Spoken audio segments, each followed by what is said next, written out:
Lorsqu'un caillou est jeté dans un étang, il crée des ondulations qui rayonnent en cercle concentrique et modifient la surface de l'étang. Dans tous les pays qui s'efforcent d'améliorer la santé des populations et leur situation économique, il n'y a pas de meilleur exemple que cet effet d'entraînement pour expliquer la planification familiale. Imaginez que l'étang représente un pays et que le caillou soit la planification familiale.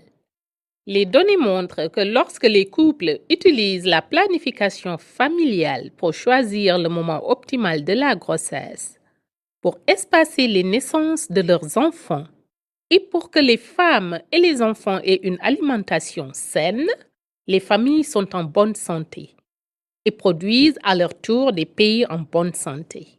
Un des effets d'entraînement les plus importants de la planification familiale est l'amélioration de la santé et de la survie des enfants. Grâce aux efforts concertés, le nombre de décès des enfants de moins de 5 ans a chuté de près de 50% au cours des 20 dernières années.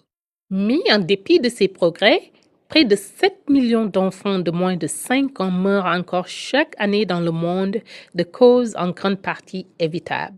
Atteindre l'objectif de l'initiative mondiale Promesse renouvelée de mettre fin à la mortalité évitable de la mère et de l'enfant et plus précisément de réduire les taux de mortalité infantile à 20 ou moins de 20 décès pour 1000 naissances vivantes dans tous les pays d'ici 2035 permettra d'éviter le décès de dizaines de millions d'enfants.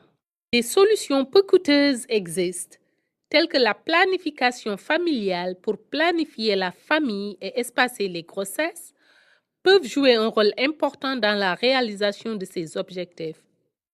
Tout commence avec un caillou.